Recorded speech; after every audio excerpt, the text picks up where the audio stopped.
Pernikahan pada pandangan pertama, Sakri dan Serenity. Bab 14. Jasmine mendekatkan segelas anggur merah ke bibirnya dan menyesapnya. Kamu terlalu banyak membaca novel. Ada begitu banyak orang dengan nama depan dan belakang yang sama. Apalagi nama keluarga. Bill Gates adalah salah satu orang terkaya. Tapi menurut Anda, apakah semua orang dengan nama belakang itu adalah keluarganya? Jasmine tersenyum. Kamu ada benarnya. Suami saya adalah pekerja kantoran. Dia mengendarai mobil nasional dan mendapat penghasilan 6 digit. Apakah menurut Anda pewaris keluarga York akan mengendarai mobil semacam itu? Kamu mempunyai imajinasi yang liar, bukan? Serenity tidak pernah bermimpi menjadi Cinderella. Tidak apa-apa untuk melamun, tetapi tidak sampai lepas dari kenyataan. Kalau dipikir-pikir, apakah pewaris keluarga York beralih ke arah lain? Karena dia tidak ingin wanita muda mendekatinya. Apakah dia sudah menikah? Serenity sedikit pun tidak tertarik pada penampilan pewaris muda itu. Meski begitu, patut dipertanyakan apakah dia menjauhi wanita muda. Entah dia suci, atau dia punya masalah di dalam dirinya. Dia mungkin bermain di tim lain. Saya tidak pernah mendengar kabar dia menikah. Meskipun kita tidak termasuk dalam lingkaran itu. Berita pernikahannya akan mengguncang Will Spoon, karena dia adalah pewaris utama di York Koran, dan media pasti tersebar di seluruh pernikahannya. Kami tidak mendengar apapun, jadi menurutku dia lajang. Jasmine meletakkan gelasnya. Sekarang kamu sudah mengatakannya, saya pikir ada sesuatu yang terjadi dengannya. Tidak biasa bagi pria baik seperti dia untuk tidak punya pacar. Kita tidak akan pernah tahu apa yang ada dalam pikiran orang-orang kaya. Jasmine, kita harus pergi setelah makan sampai kenyang. Tentu, jawab Jasmine. Gadis-gadis itu mulai berpesta seperti tanpa ada urusan. Banyak yang telah mengamatinya. Beberapa orang memalingkan muka setelah melihat sekilas. Sementara yang lain memperhatikan dengan jijik dan mengejek. Tampaknya seorang ahli waris dan pembantunya menghadiri pesta dan bersembunyi di sudut untuk makan sepanjang malam seolah-olah mereka kelaparan. Gadis-gadis ini pasti hobi makan. Putra Rahel, Sean Lo datang. Lebih muda 3 tahun dari Jasmine, dia memiliki hubungan baik dengan sepupunya. Dia ikut bersama orang tuanya untuk berbaur di sekitar kerumunan. Ketika ibunya tiba-tiba teringat Jasmine, Sean diinstruksikan ibunya untuk mencarinya. Ayo, Sean, duduklah. Jasmine menarik kursi agar sepupunya itu duduk. Serenity tersenyum pada Sean. Sean tersipu dan mengangkat gelasnya ke arahnya. Dia bertanya sambil tersenyum, apakah kamu minum? Serenity, saya jarang melakukannya. Serenity hanya sesekali mengonsumsi alkohol, karena dia hampir tidak bisa menahan minumannya. Bagaimana dia bisa melakukannya? Ketika sebotol bir bisa membuatnya pingsan selama 12 jam, Serenity akan mempermalukan dirinya sendiri, sahabatnya, dan keluarga Nyonya Lo jika dia pingsan di sini. Apakah kamu ingin susu atau jus? Aku akan membawakanmu segelas. Sean bangkit untuk pergi. Serenity menjawab, tidak perlu. Sean, saya sudah kenyang. Saya rasa saya tidak sanggup minum lagi. Sean kembali duduk. Jas, apakah kamu dan Serenity duduk di sini sepanjang malam? Sean tampak gelisah saat berkata, ibu ingin mengenalkanmu pada beberapa pria baik. Tapi kamu tidak selalu ada di sana setiap kali dia berbalik. Dia tidak bisa pergi begitu saja dari teman-temannya, jadi dia menyuruhku mencarimu. Bab 15. Setelah makan sepuasnya, Jasmine dengan gembira berkata, Sean, aku tidak tertarik dengan bujangan yang memenuhi syarat. Serenity dan saya di sini hanya untuk melihat pemandangan dan mencicipi makanannya. Tempat ini sesuai dengan namanya sebagai Hotel Bintang 7. Makanannya luar biasa. Itu adalah makanan yang lezat. Sean, kami sudah kenyang sekarang. Ini sudah larut. Serenity dan aku harus pergi. Tolong beritahu bibiku atas namaku. Karena cemas, Sean mengambil pandangan ganda terhadap Serenity dan menjawab, pergi begitu cepat? Ya, kita harus pulang. Pestanya baru setengah jalan. Ini masih awal. Paling awal adalah jam 11 malam ini sebelum pesta selesai. Serenity menimpali. Kita ada urusan yang harus diselesaikan besok. Jadi kita tidak bisa keluar selarut itu. Saat pasangan itu hendak pergi, Sean mengikuti di belakang mereka. Kamu tahu, kamu bisa menunda waktu buka beberapa jam. Sean berada di sekitar Serenity, berharap bisa menjaga gadis-gadis itu lebih lama lagi. Itu tidak akan berhasil. Waktu tersibuk kami adalah pada pagi, siang, dan malam hari. Melewatkan sesi pagi hari bisa sangat merugikan kami. Sambil menepuk pundak sepupunya, Jasmine mengolok-olok kegirangan. Kamu harus tetap di sini dan melihat apakah ada orang yang kamu sukai. Meskipun kamu masih muda, tidak ada yang menghentikanmu untuk bertemu dengan seorang gadis. Sean melirik Serenity lagi. Dengan wajah memerah, dia berkata dengan malu-malu, "Aku baru lulus kuliah. Jas, aku akan memikirkan tentang pernikahan. Setelah aku mantap dalam pekerjaanku selama beberapa tahun." Serenity ikut berpendapat, tidak perlu terburu-buru bagi anak laki-laki. Sean baru berusia 22 tahun ini. Dia bisa menunggu 2 tahun lagi. Sean menganggukkan kepalanya.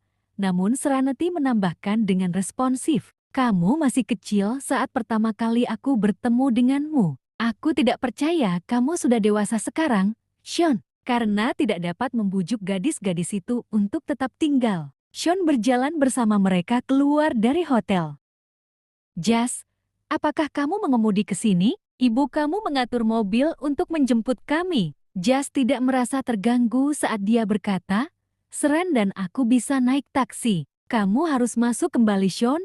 Beritahu bibiku bahwa kita harus pergi. Kuharap kamu bersenang-senang." Ada banyak orang yang berkeliaran di lobi. Semua orang melirik ke arah Jasmine dan Serenity, tetapi tidak ada yang datang untuk mengobrol dengan mereka. Karena gadis-gadis itu adalah wajah-wajah yang asing. Karena pasangan tersebut tidak ingin naik taksi di depan hotel, mereka berjalan ke jalan sebelum memanggil taksi. Mereka memberitahu Sean ketika berjalan bersama mereka. "Sean, cepat kembali ke hotel. Sampai jumpa." Sean melambaikan tangannya dengan enggan saat dia melihat gadis-gadis itu masuk ke dalam taksi dan pergi. Dia berdiri di pinggir jalan untuk waktu yang lama sebelum kembali. Di pintu masuk hotel, dia bertemu Zachary yang sedang berjalan keluar. Menjadi pusat perhatian seperti biasa, Zachary berjalan di depan sebagai pemimpin melalui petugas keamanan di sekitarnya. Sean berhenti saat melihatnya dan mengambil langkah ke samping untuk memberi jalan pada Zachary.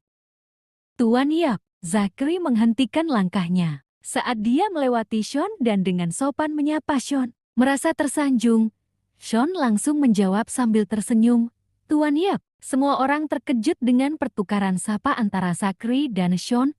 Suku Lo berasal dari lapisan kerak atas, namun hampir tidak bersinggungan dengan suku Yok.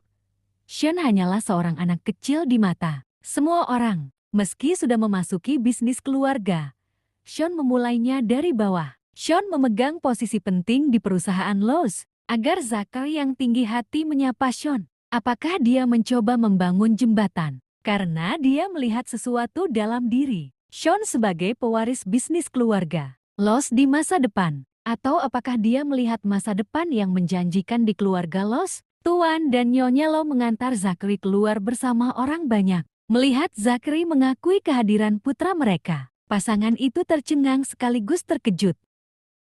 Bab 16. Dalam komunitas bisnis di Wilspoon, siapapun yang berhasil memenangkan hati Zachary akan pergi ke tempat-tempat yang seolah-olah merupakan dunia yang mereka inginkan. Tuan dan Nyonya Lau membawa putra mereka ke pesta makan malam agar dia bisa bertemu orang dan berteman. Hal itu untuk meletakkan dasar bagi masa depan putra mereka. "Tuan Lau, saya baru saja kembali mengantar keluarga saya jalan-jalan untuk mencari taksi." Sebelum Zachary menyelesaikan kalimatnya, Sean langsung menjelaskan apa yang dia lakukan. Takut Zachary akan salah paham karena Sean tidak peduli dengan lingkungan sosial ini atau tidak senang dengan layanan hotel. Hotel Wilspoon adalah salah satu dari banyak hotel di bawah naungan Yok.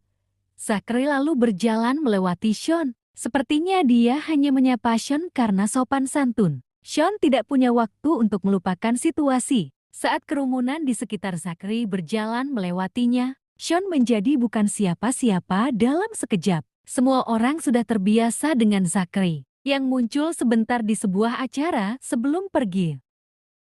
Para CEO diam-diam senang karena mereka berhasil membicarakan bisnis dengan Zachary. Untung saja mereka bergerak cepat dan memanfaatkan peluang itu. Tak lama kemudian, Rolls-Royce dengan nomor plat mobil XX8888 yang dikawal mobil petugas keamanannya meninggalkan Hotel Willspoon. Kemana?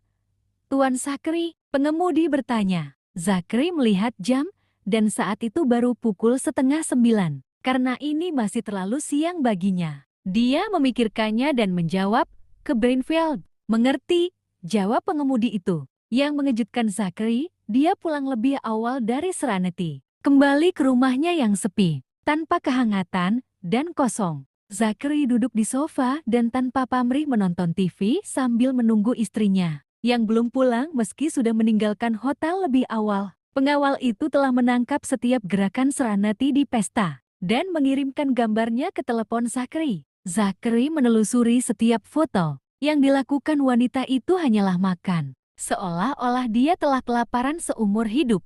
Meski begitu, dia bersembunyi di pojok untuk makan lebih baik daripada dia merayu pria lain.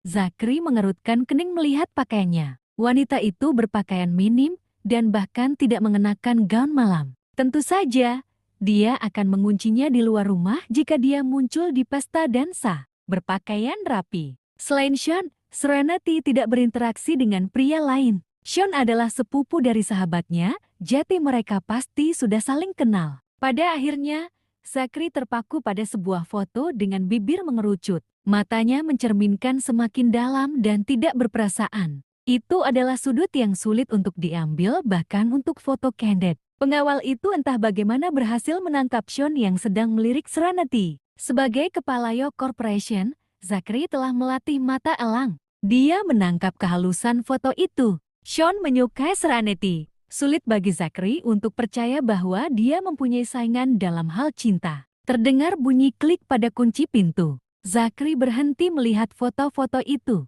dan dengan cepat memasukkan ponselnya ke dalam sakunya. Serenity membuka pintu dan masuk ke dalam rumah, dan menemukan Zachary sedang duduk di sofa sambil menonton TV, sambil menutup dan mengunci pintu. Dia bertanya, apakah kamu tidak bekerja lembur malam ini, Tuan York? Terima kasih telah menonton. Jangan lupa like, komen, dan subscribe.